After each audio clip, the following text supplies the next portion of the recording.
You're unmuted and screen. There we go. Go ahead. Good evening, everyone, and welcome to our regular council agenda. It is Thursday, February the 2nd, 7 p.m. and I call this meeting to order. Would remind council members of any disclosures of pecuniary interest in the general nature thereof. Being none noted. Item 3, review of items not listed on the agenda. Thomas? We do have one tonight, Mr. Mayor. It's a report CAO 1123 regarding stabilization measures for the Port Burwell Lighthouse. Thank you. Any announcements this evening? Deputy Mayor. Yes, thank you through you, Mr. Mayor. Just an update from Long Point. We had a meeting last night, and just to let everyone know that the online camping reservations are now open as of February 1st. And so far they've had an excellent response. So if you're interested in a camping site, I would recommend you go on and reserve early. And also just to let you know that we are celebrating, Long Point is celebrating this year 75 years of Conservation Authority presence in Long Point. So watch their social media and their website. They're having some special events and commemorating their 75 years. And some different historical posts and some online activities and gifts. So keep an eye out for that, and just wanted to let you know. Thank you. Thank you. Any other announcements this evening? Nothing. All right, skipping down to section 7, adoption of the minutes of the previous meeting that include the special council meeting held January the 18th, 2023, and the regular council meeting held January the 19th, 2023. And the statutory planning meeting held January the 19th, 2023. Everyone had opportunity to peruse those minutes. If there are no errors or omissions, the motion would read that the minutes from the special council meeting held January the 18th, 2023, the regular council meeting held January the 19th, 2023, and the statutory planning meeting held January the 19th, 2023 be approved as presented. Mover and seconder, Deputy Mayor Weisler will move. Councillor Chilcott will second. All in favor? That is carried. Thank you. We skip down to section 11, physical services and emergency services. 11.2, reports to council. We have item A, report PS 0323 by Ed Rollison, water wastewater operations regarding the 2022 annual drinking water and compliance summary reporting for the BAM and Richmond drinking water systems. Good evening, Mr. Rollison. Good evening, Your Worship and members of council. The report before you this evening is the 2022 annual drinking water compliance summary, as the worship had mentioned, for both BAM and the Richmond water systems. This is a standardized provincial report that is mandatory under the drinking water regulations and does require that it's communicated to council and made available to the public, of which is free of charge and is also available on our website. So getting into the body of the report, the BAM distribution system is up first. As I mentioned, this is a standardized provincial report. Your worship, there is really nothing here in terms of to bring council's attention to. The system continues to function very well, and we have no concerns to bring forward this evening. The report does show the turbidity levels. This is the chlorine residual levels rather throughout the distribution system. Moving into the report on page 5 of page 4 and 5 of the report, there's a breakdown of inorganic and organic parameters. These are parameters that are done at source, at the source water. So for us, these are values that are not shown because these are sampled at the Elgin area water treatment plant. We do, however, show on page 6 a couple parameters here being HAAs and the trihalomethanes. These are byproducts from the use of chlorine as a disinfectant, and those two parameters are well within the allowable limits. Moving on to the report is the section that's entitled the summary report for municipal drinking water systems. This report does have a requirement to bring forward any specific compliance items, and it's important to know here that our BAM distribution system does comply with the Safe Drinking Water Act, the Ontario Reg 170. Ontario Reg 128, your worship, is the licensing regulation that requires our operators to be licensed in order to perform their duties, and actually spells out the annual training requirements as well. And of course, each of the water systems now in the province of Ontario have a system drinking water license and a permit. Those are the two associated numbers for our BAM distribution system. And we comply with those as well. We're very pleased to bring forward on an annual basis, as we have for a number of years, the municipal drinking water inspection report from MECP. And we are now moving into the 2022 inspection. The inspector always inspects the documents and the operations this time of year for 2022. And we're very confident that we'll bring yet another favorable report from the ministry for council to review. The final section of the BAM section for council here is a summary of our flows. And what we've done here, your worship, is we give a breakdown of the Port Burwell and Vienna water system, albeit they're one distribution system under one waterworks number, but we have separate mainline metering, and we're able to monitor both the Port Burwell and Vienna system. So over on the far right side shows the totals for the year, and we also include the 2020 and 2021 as well, just as a comparator. So we can quickly see there that our flows are up slightly. When we mention we have Port Burwell, Vienna, and Lakeview. Lakeview is a metering station that's at the boundary of Malahide and BAM at Richmond Road and Nova Scotia line. So that measures the flow that's coming into our municipality. So our flows were up slightly. Two reasons for that. One, our larger water system users, being the provincial park, experienced another excellent year this summer, so their water use was up.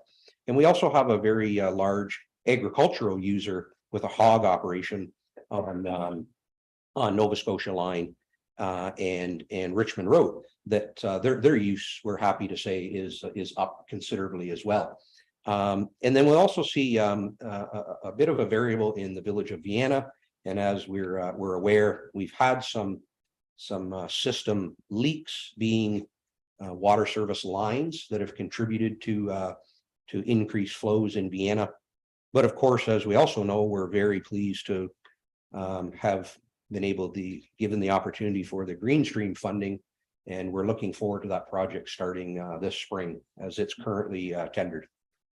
So, your worship, that's the first section, the BAM system. The next section is for the Richmond water system. Very identical provincial template for the Richmond water system. Again, we're very pleased to report that the Richmond water system is functioning very well. It's serving the community essentially trouble-free. On page 3 of that report, I think it's important to remind council there's been an outstanding sodium advisory for the Richmond water system. Sodium in drinking water is not specifically a health parameter. It's an aesthetic. It does have some consideration for people maybe that experience high blood pressure or heart problems.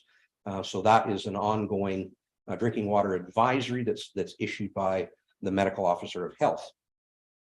Moving into the body of this report, we'll see on page 4 and 5 the inorganics and organics that I spoke about in the BAM report that get sampled at the water treatment plant. Well, in this case, Richmond has its own water treatment plant, and these are the parameters, a long list of organics and organics.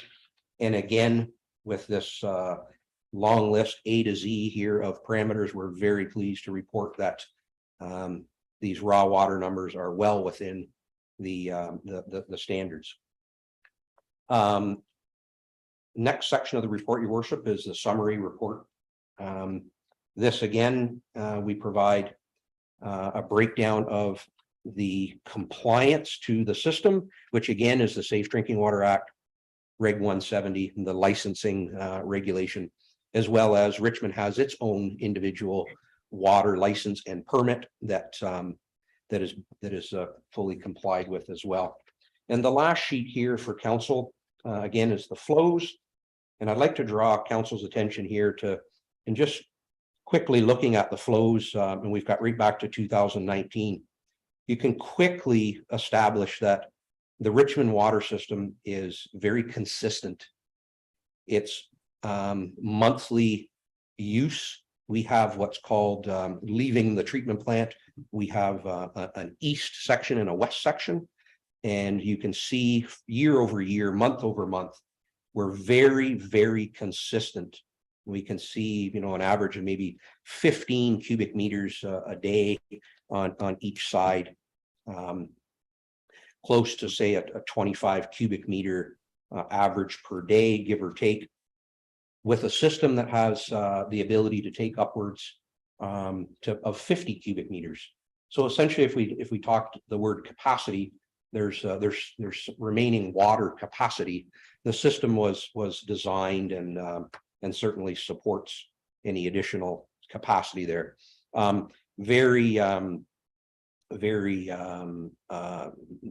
Operational wise, we can't say enough. The system is working very well and continues to perform very well. Your worship, that's a wrap up for this report. I would entertain any questions if there are any. Thank you for that report, Ed. And there's a lot of data in there, and it's certainly appreciated. It's educational as you outlined, and it looks really good to me. So, Thank you. fantastic. Any questions for Mr. Rolson? Councilor Chilcott. Thank you. Just on the sodium, what is the level before it becomes too much? Through your worship, to Councilor Chilcott, that level is 20 milligrams per liter. So that's an aesthetic value. Where it becomes, I guess, to the palate, I understand that in the 100 to 200 range potentially, that folks can start to taste that. One of the things there also, Councilor Chilcott, is part of our treatment process in Richmond is a softening process. We have to soften the water in a filtering process before it goes to another process of ion exchange for nitrate removal. So in that softening process, we actually use salt to soften the water down. So our own treatment does contribute a little bit of it as well. Thank you. I was just curious as to how much over Yeah. one report was. Deputy Mayor Weiser. Yes, thank you through you, Mr. Mayor, to Ed, and just again, to you and your team, obviously consistently doing a stellar job. And Councillor Emerson and I were attending the water meeting last Yes. week, a couple weeks ago, and a conversation was kind of started at that time, and I thought it would be interesting because it plays into your consumption totals that I'm noticing here. Like, despite we have some larger water consumers, it does appear that the flows are decreasing a little bit when you look at it against growth. And it'd be interesting just to hear your take on whether there would be any operational deficits as a result of lower consumption, or how you mitigate against that. Through your worship to Deputy Mayor Weisler, I believe that over my time with the municipality and considering the growth, and there has been some change to the system, and but on the other hand, I would also suggest that as water rates have increased and there's more discussions of water conservation, the various building code and plumbing changes for low flow fixtures and whatnot have contributed to the decrease. So a combination of upgraded fixtures in homes, conservation measures put forth by residents because of rising rates. We can't get away from those. We have to be sustainable. Have certainly contributed. Now, conservation is a bit of a double-edged sword and is open for conversation and debate. Maybe not this evening, however, but just as an example, we are on the Port Rural Secondary, we're the largest member of that. About 62 to 65% of the flow that comes down that pipeline comes to BAM. So we would like to be able to buy more and sell more water. However, as rates are rising, we're actually seeing that overall we're kind of trending, laying flat, or actually selling a bit less. So there's that double-edged sword. Certainly, I can't say enough about the big users in terms of the agricultural user. That's not a seasonal agricultural, that's year round, and we welcome that. We have capacity for that, and that's excellent. And again, you know, we speak to the provincial park as also a very large user seasonally of our system, but growing. In terms of any cost reductions, as we're seeing the no, I would suggest really nothing that would jump out, because we're continuing to deal with aging infrastructure. So we have this, yeah, typically that aging infrastructure outweighs, you know, any operational maybe savings that could happen from you know, water reduction and things like that. So I hope that helps. Yeah, thank you. Anything additional from anyone? Okay, well, again, thank you very much for that, Ed. You're welcome. The motion reads a report PS 0323 regarding 2022 annual drinking water and compliance summary report for the BAM and Richmond drinking water systems be received for information. Need a mover and seconder? Councilor Emerson will move, Deputy Mayor Weiser will second. All in favor? And that's carried. Thank you. Thank you. Section 12, Development Services, Sustainability and Conservation. 12.1, Correspondence. 12.1.1, to receive for information. Item A. Notice of decision to refuse an official plan amendment, OPA 0122, M&R Glen and Barry Wade Homes, Inc. Anyone have any questions regarding that one? Then the motion would read that item 12.1.1A be received for information. Deputy Mayor Weiser will move. Councillor Chilcott will second. All in favor? That's carried. 12.2 reports to council. We have item A, report DS 07/23 by Margaret Underhill, Deputy Clerk Planning Coordinator, regarding the rezoning application ZBA 0922 Latimer at 54296 Heritage Line. Good evening, Mark. Good evening, your worship and council. So this report before you for Latimer is to consider a rezoning draft bylaw. And the applicant is looking to rezone their property to accommodate a motor vehicle repair shop and potentially a motor vehicle inspection station through the MTO. And they wish to have permission to enlarge the building that's there in order to accommodate this business. So we had the public meeting and there were 2 comments received that were in support of it. They were both neighbors. We did not have any comments opposing. The application has been reviewed by the planner and staff, and we would support the proposal. I would also point out that LPRCA was consulted. They do have a regulated area at the north end, but this project does not fall within their jurisdiction at all. So they cleared that off. So we're looking at rezoning the estate residential to a site-specific estate residential to allow for the home occupation. And the recommendations before you for consideration. If you have questions, I'm here. Thank you for your report, Mark. Does anyone have any questions?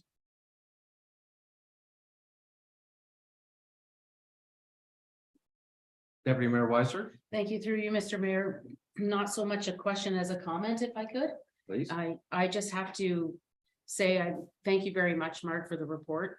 And I do really like the attachment from the property owner himself outlining the work. It was, he was very thorough and in that section there. And I think if there's any opportunity for us to support growth for an existing business and him trying to continue his business successfully, I'm all in favor for that. So just a comment there. Thank you. Okay, thank you for that.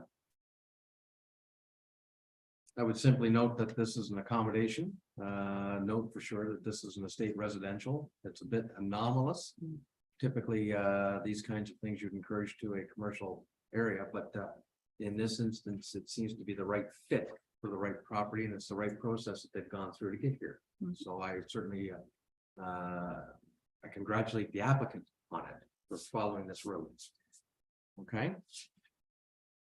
There are no further questions. I would read the motion that report DS 0723 regarding the Latimer rezoning application ZBA 0922 be received for information. And that pursuant to Planning Act Regulations Bill 73, Smart Growth for Our Communities Act 2015. It be pointed out that at the public participation meeting held January the 19th, 2023, associated with this application, there were 2 written submissions supporting and no oral presentations received regarding this matter, and that all considerations were taken into council's decision passing this resolution. And that zoning bylaw number Z 456/2003 as amended be further amended by changing the zoning on a property located in concession 7 NTR South Park Lot 114, known municipally as 54296 Heritage Line, from estate residential ER, the site-specific estate residential ER-12 zone for a site-specific home occupation, agricultural use with maximum accessory building floor area of 471 square meters and a maximum accessory building height of 6.7 meters, subject to site plan control. And that zoning bylaw Z 754/2023 be presented to council for enactment.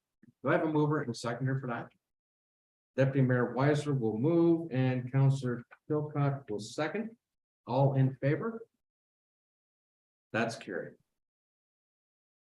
Moving on with item B, which is report DS 0823 by Margaret Underhill, Deputy Clerk Planning Coordinator regarding consent application E 104-22 B&M Kravitz 56858 Tunnel Line. Margaret. Thank you, Your Worship. So before you is a report to consider the severance for a surplus farm dwelling. The application's been provided from the Ogden County Land Division Committee for our comment and return of comment for the Land Division Committee to consider. The application before you notes that the severed lot will be just about exactly 1 acre, so 0.99 of an acre, which does fit the minimum lot requirement. There's no conditions pertaining to municipal drains, as there are no drains affecting this agricultural property. We do have listed several recommended conditions, including the requirement to rezone both the severed and retained. And I would leave that the recommendation is before you, and I'm here for questions. Thank you for that report, Mark. Does anyone have any questions or concerns with this application?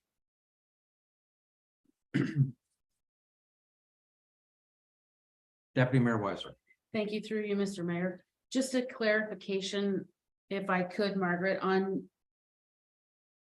in the IBI report under clause 4, which is page 86 of our agenda, there's this little section in there that says there may have been a previous severance from the original farm parcel. So it's saying may, but I'm just double checking. Could you clarify that the recommendation is still, we're not setting precedents or anything? Through your worship to the deputy mayor, I would respond to that by saying the IBI memo was, again, may have. When we had that memo provided to us, I did more research. There is a parcel in the southwest corner of the property that may lead to thinking that it was a severance at one time, but from the roll number and from the history that I found, it was an established lot on its own. Thank you very much. Okay, any other questions? Concerns? Seeing none. The motion would then read the report DS 0823 regarding consent application E 10422 Crevice be received for information. And that council recommend to the Elgin County Land Division Committee that consent application E 104-22 be granted, subject to the following conditions and considerations. Number one, rezoning of the severed lot from agricultural A1A to rural residential RR zone, and the retained lands from agricultural A1A to special agricultural A2 to prohibit new dwellings. Number two, municipal road access permit required for access to the retained lands from tunnel line. Number three, purchase civic number signage for the retained parcel. Number four, planning report fee payable to the municipality. And number five, digital copy of the final survey provided to the municipality. Anyone interested in moving and seconding that? Councillor Emerson will move. Councillor Chilcott will second. All in favor? That's carried. Thank you. Item C. Report DS 0923 by Margaret Underhill, Deputy Clerk Planning Coordinator regarding consent applications E 80-22, E 81-22, and E 82-22. That's at 1162-99-1 Ontario Limited, concession 9, part lots 24 or 23 and 24 in Eden. Mark, the report, please. Thank you, your worship. The report before you is to consider the 3 consent applications. This is to create 3 building lots at the north end of Eden on the east side of Plank Road. Just for reference sake, there are already 3 new homes on that stretch of road. This would be 3 lots to the north of that. The application has presented that the lots would be pretty much the same size from one to the next. The lots will require MOE approved extension of the sanitary sewer system, as it is only as far as it can serve the existing 3 lots right now. As well, they will have to install private wells for each of the lots to provide the water supply. The lots will require a petition for drainage. And the drain that's there right now will not be able to be extended past the 3 that are existing. So it will be a new proposal that they'll have to put in. There's other conditions in the recommendation, pretty much our standard conditions. We're talking about the sanitary installation, rezoning. We are also looking for an engineered stormwater management and grading plan to the satisfaction of the municipality. We are always concerned about drainage when we're looking at new development. So they will have to provide that information for us. And again, a mention of the petition for drain and confirmation of suitability for access to County Road 19. We want to make sure that the county would be okay with access before they go ahead and get lots. We want the county to say so, that they would get a driveway. So I'll leave it with you, Mr. Mayor, and I'm here for questions. Thank you for that. Does any member of council have any questions? Councillor Chilcott. Thank you. Margaret, I see on there they've got lots A, B, C, D, E, and F, and I don't quite understand what that means because they're in front of the lots that they want to sever. On page 99. We're looking at this one. Okay, through your worship to Councillor Chilcott. This had to be parceled out because there are utility easements across the front of the property. They'll be building in here on the G, H, and I, but it had to be parceled out on a survey because there's already Union Gas. I was going to say Epcor. It's Union Gas. There's already utility easements on the existing 3 lots. There are utilities here that they do have to recognize that they're there and they have to grant easements. So that has to be parceled out on a survey so they can attach that to an easement agreement for the utilities. Okay, thank you. Okay. Hey, through you, Mr. Mayor, I have a question. Can you hear me? Yeah. Are these lots in the Eden settlement area? Through your worship, yes, they are within the Okay. Hamlet of Eden. And how many total lots have they severed off that parcel land to date? You think? This will through your worship, this will be 3 from that parcel. The Okay. existing 3 are actually on a different parcel. Okay, thank you. Mark, from the rendered drawing that I'm looking at here, there's a 15 point, is that a 15 point or 13.9 or whatever it is, 7? What is that? 13.7 meter, or is that? Assume it's a meter. Would that be an existing or proposed road eventually? It's beside the northern house, existing house there. What is that? Through the sketch? Is that what you're Yeah, looking at? that's the one. A 13.7? Yes. It's kind of an oddity, actually, because these 3 new lots have more depth than the 3 that are there. Right. So it's more of an offset Mhm. alignment. Because the 3 that are there right now is on a different parcel. Right. So that 13.7 is really just an offset. The 3 lots that are being proposed have a deeper alignment than the others. So it's not a road allowance, it's just kind of a jut in. Hmm. Kind of an oddity, but It certainly is. Yeah. That would be, those 13.7 would be retained with the parcel mhm. from what? Well, one odd thing to do. Yeah.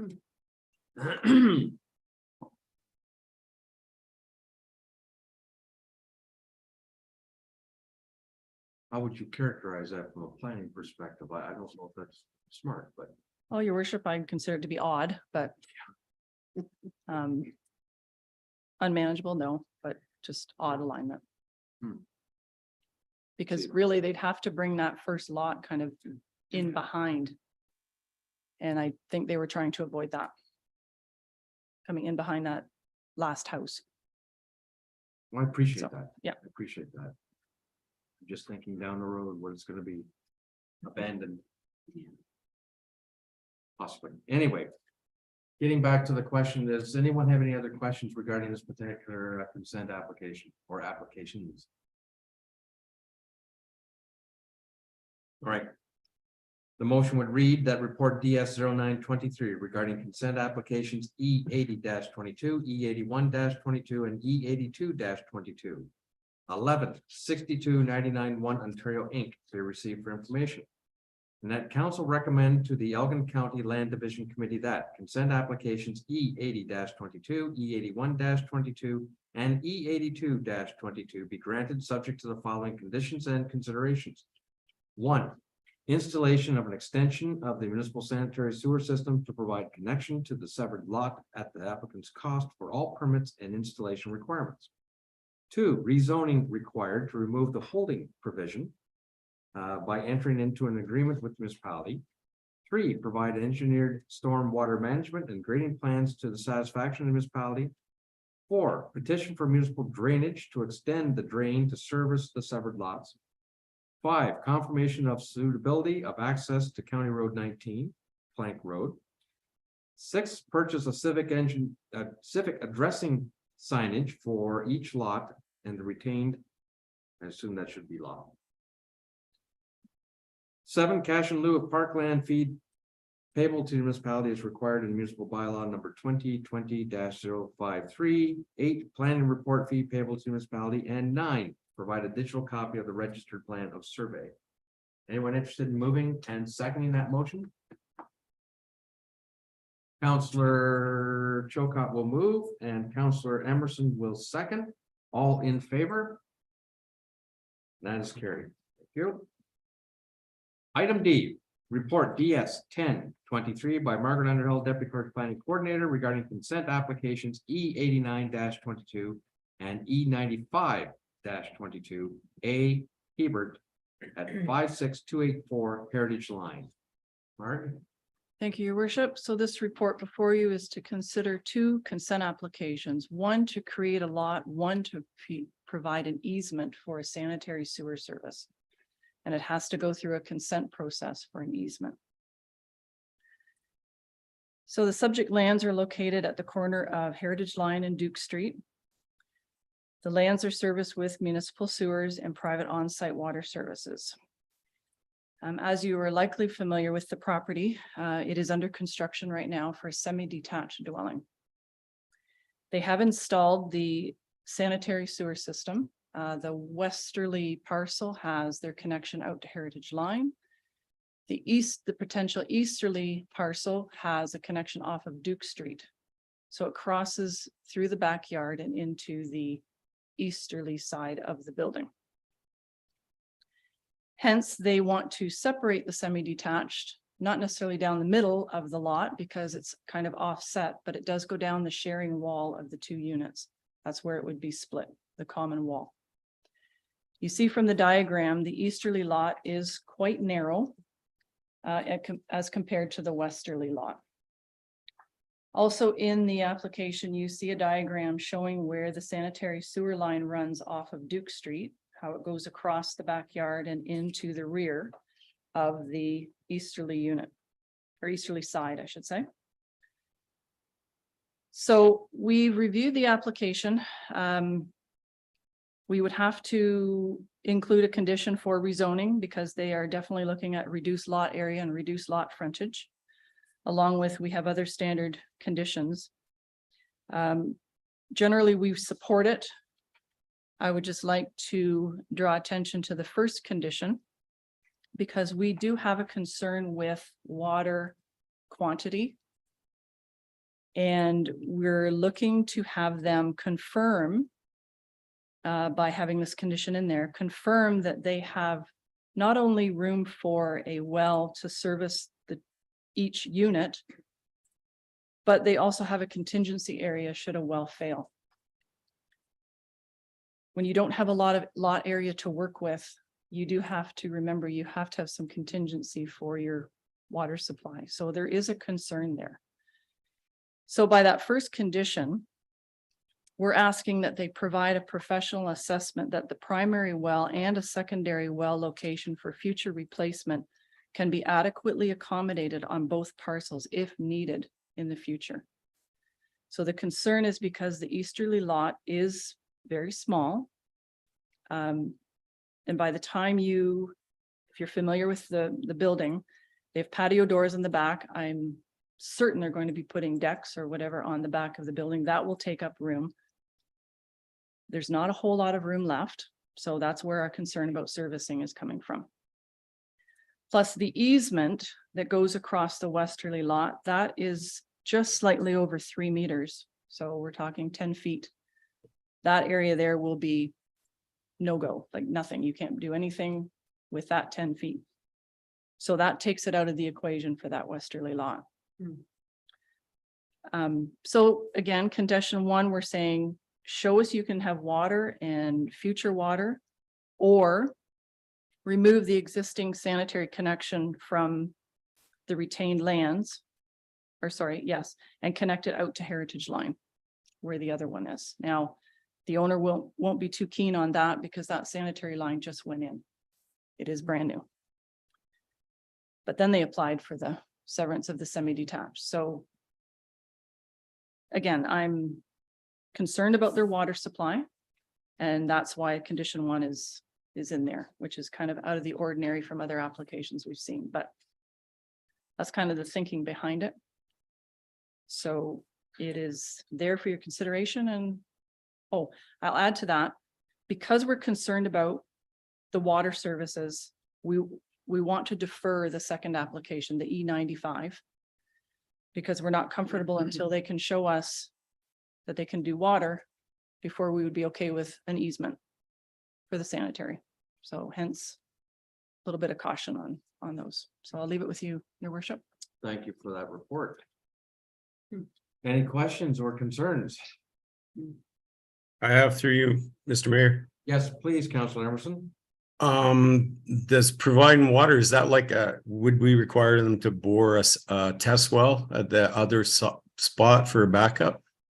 Because if that's as prudent as Margaret suggests we should be, then they should maybe bore a test well prior to the acceptance of the application? Wouldn't you think? Like, how are you gonna prove it if you don't bore a test well? Through your worship to Council Emerson, that would be our recommendations, to have a professional tell us Right. what's there. Yeah. What is there now, what they would need in a future if the well fails. As far as my understanding is, they don't have the wells in yet for this semi-detached dwelling. So in saying that, water is a concern, so If- we would get a professional to provide us with that information. Since this is a reconstruction, I would assume there's one well somewhere. Right? To be honest with you, I'm not sure if the wells are in yet. It's No, still under no. construction. But they do have to show potable water Yes. as part of a building permit application. So I'm anticipating they will be putting in the wells and showing that information, but we want to go that step farther. Yep. To say, okay, you've got well, but what about if that one fails? Do you have room for another? Understood, understood. What I was referring to as the overall lot should have had a well someplace on it. The Existing. original, for the Yes. original home would have been there somewhere, but whether they're going to be reusing that one, I don't have that information. Okay, thank you, thank you. It is a curious configuration with that sewer line. Take advantage of Public Works. Ed, you're here. Any insight? Why would they go out to Duke Street? Why not just out to Heritage? Through your worship, yes, I can answer that. Margaret mentioned earlier in her report that the original application for the build was exactly what it is now. So you are permitted to have an additional service on the same parcel. So that's the reason why this happened. And also the main issue is instead of coming out to Heritage was A, the county, B, the depth and the cost of those two together. County road and the depth of that sewer to connect at Heritage. So the westerly portion is taking advantage of the existing. Yeah, essentially that's correct. All right. Yeah. Okay, thank you for that. Interesting.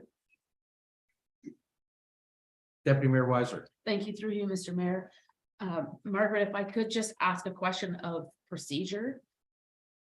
If we approve this and they do the assessment and they cannot prove that they can meet the conditions, does that come back to council or does it just stop? Through your worship to the deputy mayor, what happens is these are recommendations from us to the land division committee. The land division committee reviews that information and they make a decision and impose what conditions they see are appropriate or fit the proposal. If they decide to grant the application with conditions, the applicant has 2 years to satisfy all of the conditions. Condition 1 would be either show hydrogeologic that you can support it or move the connection. You have to satisfy one or the other. Okay. And if you don't satisfy the condition, then you can't satisfy the application. Right. So it would expire. And that they have to satisfy these conditions to the municipality. So if they can't do it, then we can't clear it off. Thank you. Okay, Thank you. Great. any additional questions? Excuse me. Seeing none, then the motion reads. The report DS 10-23 regarding consent application E89-22 and E95-22 Hebert be received for information. And that council recommend to the Elgin County Land Division Committee that consent applications E89-22 be granted, subject to the following conditions and considerations. 1, provide a professional assessment that a primary well and the secondary well location for future replacement can be adequately accommodated on both parcels if needed, in the future, or the owner remove the existing sanitary sewer connection from the retained lands and connect the retained lands dwelling to the sanitary sewer line in the heritage line right of way to the satisfaction of the municipality. Number two, rezoning of the retained land to a site-specific R1 zone to permit a reduced lot area and lot frontage. Number three, rezoning of the severed lands to a site-specific R1 zone to permit a reduced lot frontage. Number four, provide an engineered storm water management and grading plans to the satisfaction of the municipality. Number five, cash in lieu of parkland fee payable to the municipality as required in municipal bylaw number 2020-053. Number six, planning report fee payable to the municipality. Number seven, provide a digital copy of the registered plan of survey. And that council recommend to the Elgin County Land Division Committee that consent application E95-22 be deferred until such time as municipal condition 1 of application E89-22 is satisfied. Do I have a mover and seconder, please? Councillor Chilcott will move. Deputy Mayor Weiser will second. All in favor? That's carried. Thank you, Mark. Thank you. Section 13, Finance and Administration, 13.1, Correspondence, and 13.1.1 to receive for information. We have the number A, Town of Petrolia regarding school board elections. Item B, Township of Montague regarding World Thinking Day. Item C, City of Thunder Bay regarding Gender Affirming Healthcare Act. Item D, City of Kitchener regarding Bill 23. And item E, Elgin County regarding January 10th and 12th, 2023 County Council highlights. Any questions or concerns with the correspondence? Seeing none, then the motion would read that items 13.11A through E be received for information. Mover and seconder, please. Councillor Chilcott will move, Deputy Mayor Weiser will second, all in favor. That is carried. Brings us to 13.1.2 requiring action. Item A, Elgin County regarding recruitment of members for the Terrace Lodge Redevelopment Fundraising Committee. Who wants to take the lead on this? I can take the lead on this one, Mr. Mayor. Thank you, Thomas. Correspondence was received January the 17th, as noted in the correspondence in front of council. So Terrace Lodge Long-Term Care Home is going through a renovation. During the redevelopment process, the Terrace Lodge Redevelopment Fundraising Committee has been raising funds to provide value-added supports to the residents of Terrace Lodge. Correspondence notes that to date, they have raised 49% of their campaign total of $675,000. To continue the work of this committee, they are looking for BAM to appoint by resolution either one member of council or one member of the public to serve on this committee for a 4-year term. Terms of reference are attached to the committee. And staff recommendation is to open this up for public application. So with that, Mr. Mayor, I am available for questions. Thank you for that. I know that I've had some conversations with Councillor Emerson, and I know he's quite enamored to and eager to sign up for this committee. Would that be a correct assessment there, Councillor Emerson? Yes, it would, your worship. I would like that. There you are. So we can solve that tonight if that is council's wish. So we would need to change that second clause in the recommendation. How about I'll let you come up with some wording for it.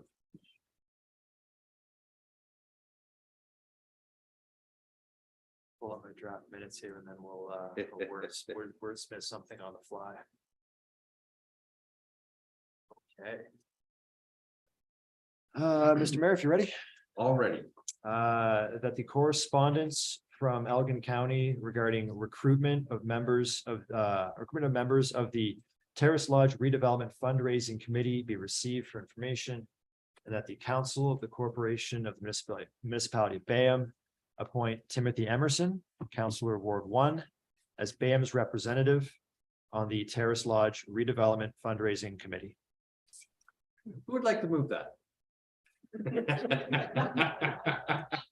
I think Councillor Chilcott beat you, the deputy mayor. Man. Would you be willing to second that? Absolutely. All in favor? Congratulations, Councillor Emerson. For your mayor, I look forward to it. It should be an interesting challenge. I think so. Thank you for that. Section 13.2 reports to council. We have report TR 0223 by Lauren James, treasurer, regarding the 2024 budget schedule. Think you'll take that one, will you, Lauren? Yes, Mr. Mayor, I will.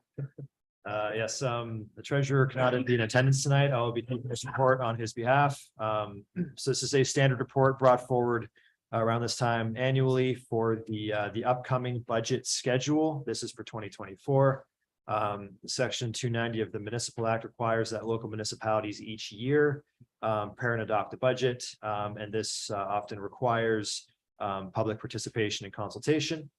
The table on the first page of the report outlines the budget schedule for 2023 for the 2024 budgets, including a consultation up until August 31st of the year, a special meeting on October 3rd for the 2024 and 10-year capital plan. And then early in 2024 on January the 9th, we would have the 2024 levy supported operating budget.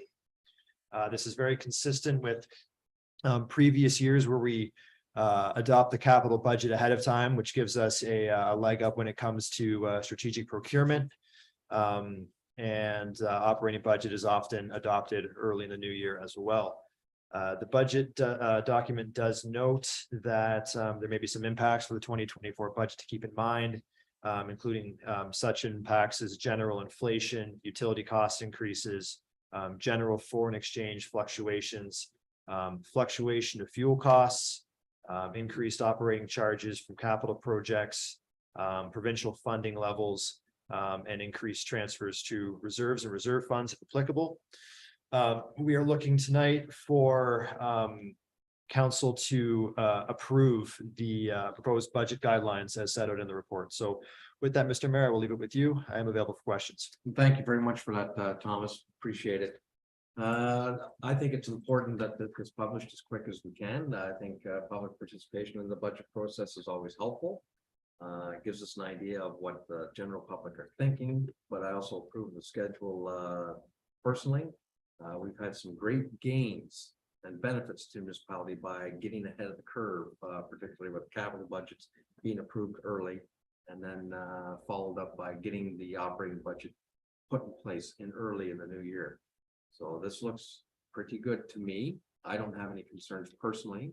If any member of council does, please speak up at this point. Or has any questions, please do. Deputy Mayor Weiser. Thank you, Mr. Mayor, through you. Just a clarification. These dates are available. Will they be advertised on an ongoing basis on the website then? Through you, Mr. Mayor, to the deputy mayor. Yes, this will be on the website. This will be on the budget consultation page. We'll also be pushing it out once approved through Voyant as well. Okay. Thank you. Thank you for that. Seeing nothing further. Then the motion would read that staff report TR 02-/23 regarding the 2024 budget schedule be received for information. And that the proposed budget guidelines and meeting dates be approved as set out in report TR 02-23.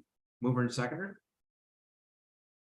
Councillor Chilcott will move, Deputy Mayor Weiser will second, all in favor. That is carried. Item B, report CAO 10/23 by Thomas Thayer. CAO clerk regarding disaster mitigation and adaptation fund, the DMAP application. Port Burwell storm sewers. Thomas. Thank you, Mr. Mayor, once more.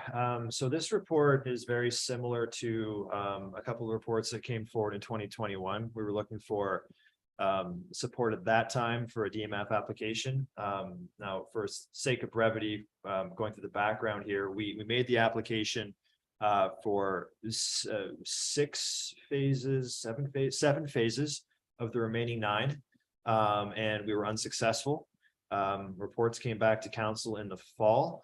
One of those resolutions was to work with Watson and Associates to prepare some background documentation for a special area rate and a stormwater development charge, and to report back to council when appropriate. As part of own source funding for the completion of the Port Burwell Master Drainage Plan, which currently has 2 of 11 phases complete. This report came forward because on January 19th, staff were advised of the opening of the second intake of the DMAF, closing in July. So it gives us ample time to put together a comprehensive and competitive application. Based on internal staff discussions, we're recommending proceeding with the remaining 4 subphases of phase 1. Currently, this comes in at about $5.3 million estimated cost based on discussions between the manager of capital projects, who is in attendance tonight, and Spree Associates, who handled the costing for the last application. We've been looking for, if approved and successful for this one, it would be 4 phases over 3 years commencing in 2025. And the funding mechanism is the same, whereas the DMAF would contemplate a maximum 40% contribution. So the municipality would be on the hook for approximately $3.2 million of the project.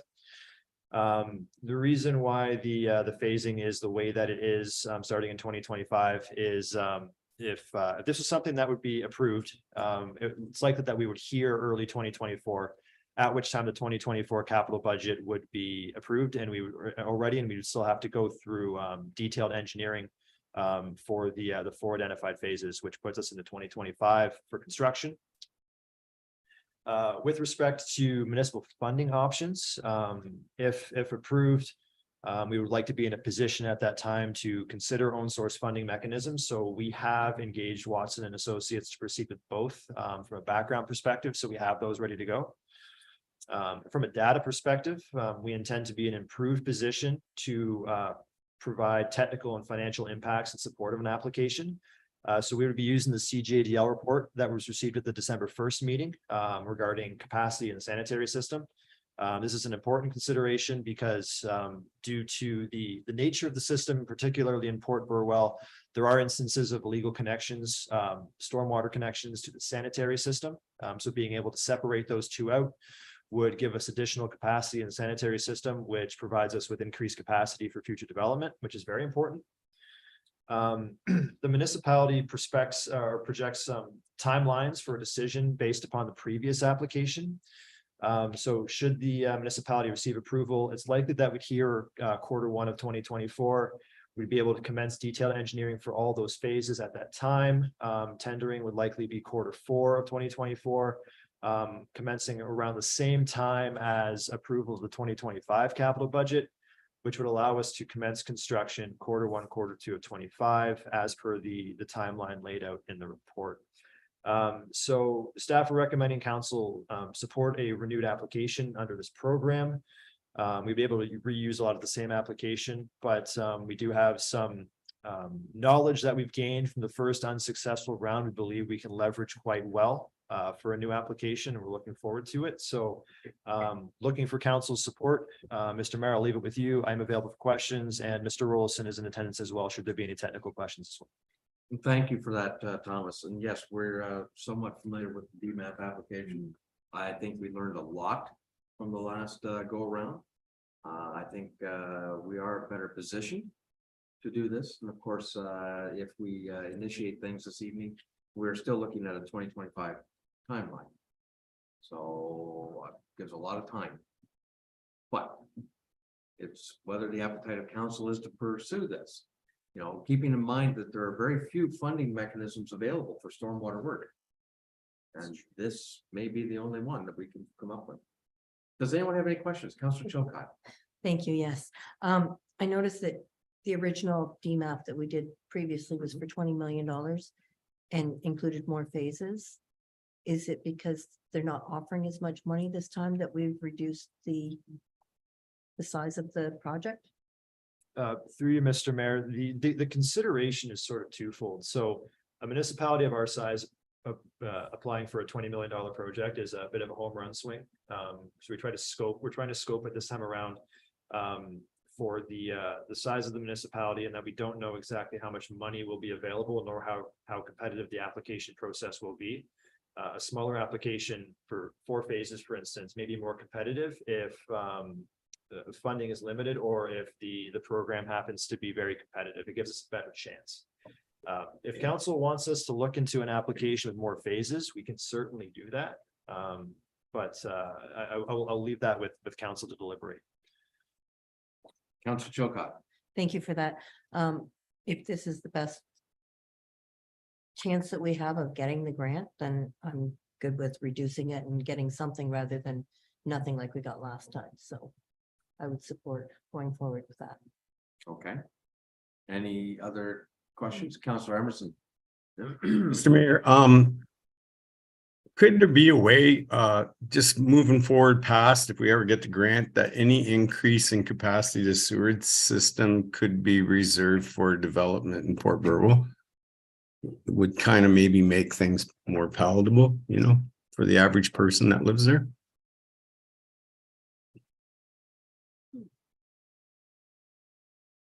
Well, it's a question. I don't know. I would be a little hesitant to do that at this point, but it's definitely something for consideration. And down, I think supplementary, I think that we should move forward and try to get this grant money and get the project going, but I don't know, in future consideration after we get that, we maybe should consider something like that. Thomas, if successful, and this is for 4 phases, right? This is for 4 phases, correct? Right. What's remaining then? We'd have phases 2, 3, 4, 5, and 6. I don't have specifically the streets that would apply to each of those phases. Phase 6 is the west side of Port Burwell. It's across the Otter. Phases 4 and 5 are 2 of the larger phases that remain. Those ones are specific to stretches of Robinson. The ones that are other than that, 2 and 3, I would just Mr. Rollison on the spot if he can has information on what 2 and 3 entail. That might help. Oh, your worship, I can lend a bit of information on this. And it's important to understand with these phases that when doing storm drain work, you build from the outlet back into the community. And the outlet that we worked on with the last phase is the largest outlet that runs through Strawn down to Memorial Park. So we're continuing to build out from that, which we believe makes the most sense and that can pick up the most amount of storm drainage. And then as Thomas mentioned, there's a component on the west side as well that's a separate outlet, of course, because it's on the west side of the Otter Creek. And your worship, if I could just add possibly to some of the comments specific to Councillor Emerson regarding capacity in Port Burwell, specifically related to when we're talking about illegal connections. An illegal connection in terms of defining that is sump pumps that are tied into the sanitary system. We know through our data that in analyzing our data from flows of each community, keeping in mind that Eden and Stratfordville and Vienna came on in 2000 and tied into the wastewater treatment plant, we can go back and review a considerable amount of data. And keeping in mind of the climate change and weather events, more frequent and intense rainfalls and whatnot, and melts, rapid, intense melts in the winter that also can cause some water inflow. So to recognize these illegal connections, they're recognized, but in order to remedy those, to say, well, just remove the illegal connection. We don't have anywhere to recommend for those residents because we don't have an outlet for them. So building this up, and obviously we're suggesting that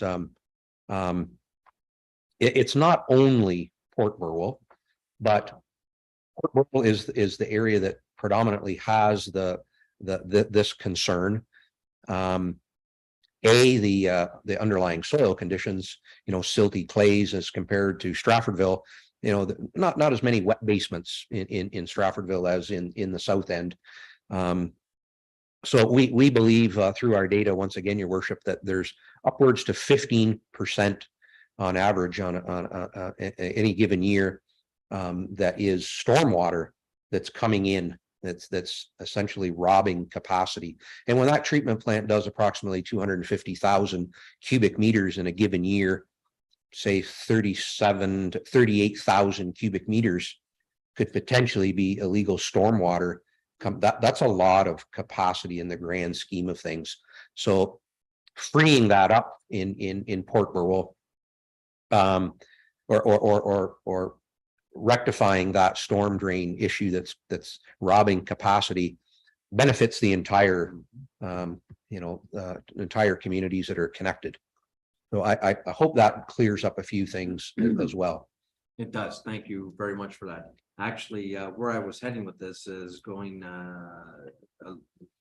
tying into Councillor Chilcott's question earlier.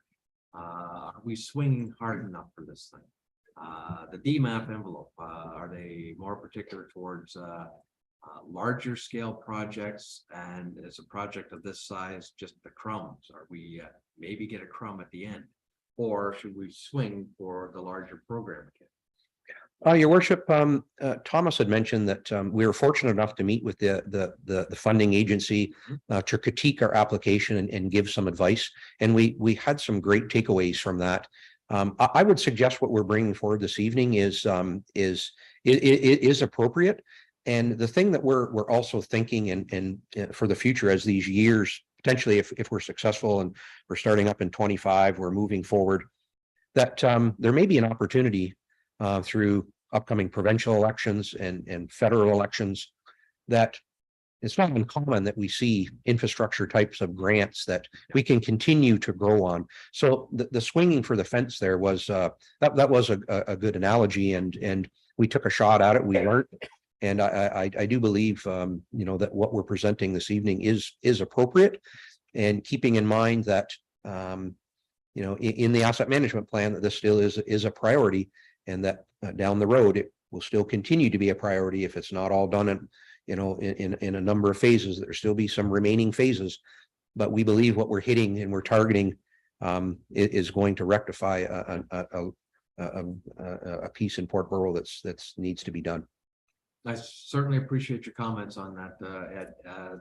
Again, as you know, the longer we put these programs on, the more expensive they get. Absolutely. So that's the only reason why I'm asking whether the advice is to proceed as recommended. I get that. And appreciate your comments. And your worship, we have gone through the various phases, and we've worked very diligently with Spreets. We've revamped, we've relooked at all the designs. One of the things that we did in the last phase of Strawn Street is we widened out Strawn Street for some additional parking that ended up with a terrific job, a beautiful work. That's a 9-meter wide asphalt surface. That was something that we were looking at and considering in other parts of the community. That of course has a significant cost that comes with it. We've revamped and relooked at these phases in terms of the road work, and we've taken that back to our standardized kind of a 7-meter asphalt top, and reran the numbers to try to come up with some savings as we're moving forward, and that still hitting the needs of the community. So materials, I guess we can say post-COVID, materials have started to stabilize, and John Spreet specifically obviously has the experience and watched that as other contract tenders and whatnot have come in for similar types of jobs. Actually we're in a point right now where contractors are hungry for this type of work, and residential work is slowing down as we've seen, and I think this is a great opportunity, and we're confident in what we're bringing forward. Thank you for those comments. Any additional comments or questions? Deputy Mayor Weiser. Yes, thank you through you, Mr. Mayor, to Ed, if I may. Obviously, I remember donning the hard hat and hanging out down there with you. I think the work that's been done down there is phenomenal, and I'm so excited to try and get this project completed. In the event that we are successful and we're looking at a 2025 start, do you foresee a lot of budget impacts between now and then in terms of potential failures or issues down there? Now that we're seeing so much climate change and these extreme weather, just curious. Through your worship to Deputy Mayor Weisler, it depends on the intensity. I can say, you know, obviously, as we've all seen, you know, living in the area and working in the area, the rain events are more intense, long duration. It's not uncommon for inches of rain to fall in a very short period of time, and with those underlying soils, like in Port Royal, those silty clays, it's hard for those to absorb, causing, you know, erosion and flooding, localized flooding and whatnot.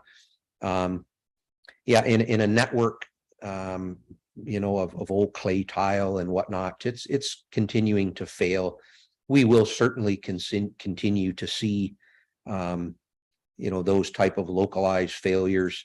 Public Works have done a great job at, you know, as far as they can go in terms of maintenance and trying to mitigate any potential exposure for the municipality. So I always go back, you know, to the asset management plan. It's priority. And not only, you know, we're going to hit the subsurface infrastructure, but also your asset portfolio is considerably changed on the surface: curb, gutter, sidewalk, new asphalt, roadways. It will certainly change the community in obviously in a positive manner, and then all while, you know, falling in with this disaster, the climate change, the sanitary capacity. There's a number of layers in this onion, so to speak, that are positive outcome if we're successful. Okay. Ready for a question? Thank you. Thank you, Ed. The motion reads: a report CAO 10-23 regarding disaster mitigation and adaptation fund DMAF application, Port Burwell storm sewers be received for information. And that council support an application to the disaster mitigation and adaptation fund for phases 1C through 1F of the Port Burwell drainage master plan. Do we have a mover and seconder for that? Councilor Emerson will move, Deputy Mayor Weisler will second. All in favor? That's carried. Item C, report CAO 11-23 by Thomas Slayer, CAO clerk, regarding stabilization measures, Port Burwell Lighthouse. Thank you, Mr. Mayor.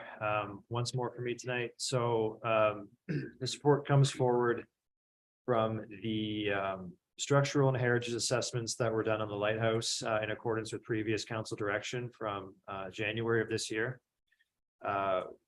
Municipal staff, including myself, were on site on January the 17th with representatives from A-Link and Cook and Associates Consulting Engineers to do the heritage and structural assessment. During the course of the structural assessment, it was identified there's extensive deterioration in some of the main support columns of the lighthouse, particularly where the support columns intersect with the existing concrete base. I'm not going to paraphrase the engineer. I have put verbatim his comments in the report in 2 areas and also attached his correspondence to this report. Based upon what was provided with respect to concerns, the staff did engage in immediate discussion with both A-Link and Cook regarding short-term mitigation measures to address potential for compression or wind-induced failure of the lighthouse. They have provided a solution. The solution graphic is also attached to the staff report. Essentially, the solution is a collar installed at the 3rd level, the 3rd landing of the lighthouse, with guy wires and helical pile hold downs. So these would be connected at each of the vertices, 8 of them, and to stabilize the lighthouse in the immediate term. Construction timeline is estimated to take approximately 1 week once commenced. Schematic is attached showing what it would look like from the top and from the side. The intent is to stabilize the lighthouse to mitigate the risk of potential overturning in a significant wind event or in combination of compression failure at the base. They have provided some costs, which are outlined in the report and broken down line by line. These are estimated around $84,000. This is a bit of it's a high estimate. It's also recommended that given the nature of the work, an accelerated construction timeline, also accounting for the possibility of unexpected construction issues, recommending the municipality allocate a 30% contingency. So we're looking at top end 109 grand.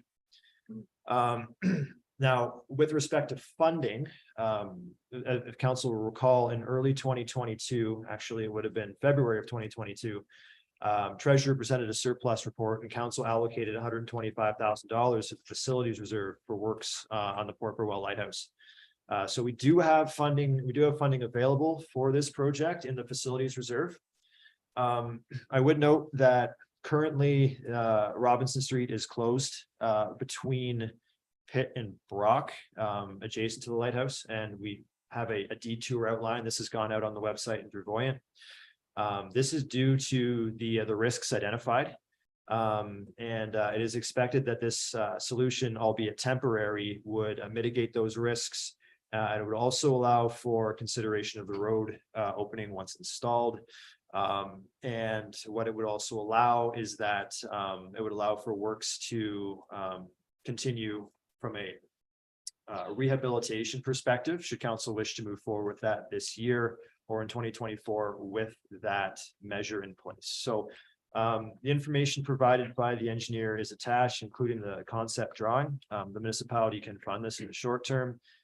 Based upon discussions with both the heritage consultants and the consulting engineers, they've advised that given the context of the lighthouse, where it's located, and the nature of the structural deterioration, this is both the most economical and practical approach to stabilizing and mitigating risk in the short term. So information is before council for consideration. We would be looking for approval to proceed as outlined and direction to fund this from the facilities reserve. So I will leave that with you, Mr. Mayor. Thank you for that report, Thomas. Sobering as it is. Any comments, questions for staff? Councillor Chilcott. Just a curiosity question or two. How long will these temporary measures last? Like, how long do we have to fix the lighthouse before these temporary measures are no longer sustainable? My understanding, through you, Mr. Mayor, to the councillor, that these measures would be in place until restoration or other interventions come forward to address the structural issues in the lighthouse. So they can be there for a period of time. I'll have more information coming at a future report, a future council meeting regarding some possible grant opportunities this year for either later this year or 2024 look at restoring the lighthouse and handling the structural issues. But the short answer is that once installed, those the measures can be there for 6 months to a year without any issues. They may require the engineer to come back and tighten the guy wire or tighten the pull downs, but they can persist for a period of time. Yeah, Councillor Chilcott. So I do have two questions. So once this temporary measure is put in place, it'll still not be able to be occupied. And can we reuse any of the items that are being put on it now for the future build or fixing? Just to the second question for clarification, are you asking about the collar and the pull downs and that sort of thing for use for an actual restoration? Or Yeah, is there anything in that that would be reusable? So for the first question, the building would not be permitted to be occupied. It would still be deemed unsafe based upon building code, because the structural issues have not been fully rectified. This is just a temporary measure. The second question is, I don't have that complete information, but from discussions between Steve and the architect and heritage consultants, we don't believe so. This is very much a temporary measure, and that the a full restoration would be in keeping to a reasonable degree with the heritage of the building under the Heritage Act. Thank you. Okay. Deputy Mayor Weiser. Yes, thank you through you, Mr. Mayor. Hmm. Some of these cables are not on municipal property. How does that work? Should council wish us to move forward with this, we would receive detailed plans from the engineer, and we would be reaching out to adjacent landowners to request access to their properties. Okay, Deputy Mayor. Thank you, supplementary. This work that needs to be completed is what's prohibiting the street from being open, correct? And just to confirm, how long do you think it's gonna be before we can reopen that, Street. the street? Through you, Mr. Mayor, to the deputy mayor. So yes, without a safety, a stabilization measure in place, it's recommended that there be a safety zone around the lighthouse, which necessitates that we put the measure in to close the road. If we put the measure in place, the expectation is that once the work is finalized within, the week of construction starting, we would be able to reopen the road. And they would likely look at putting some additional fencing and or barriers around along the west side of Robinson Street in front of the lighthouse, but it would reopen for vehicular traffic. Thank you. Yeah. Is that Question. Yep. Councilor. Through you, Mr. Mayor, I thought in earlier discussions, we talked about other options. Is this the only option to secure the lighthouse? Through you, Mr. Mayor, to Councillor Emerson. This is a combination of the most economical and most practical. I believe the correspondence from the engineer says that there may be other options, but they might impede access to the building for future work, and they would be more cost prohibitive. So in discussions with them, they recommended moving forward with this option because of the nature of the structural deficiencies right now, and the location of the lighthouse itself, and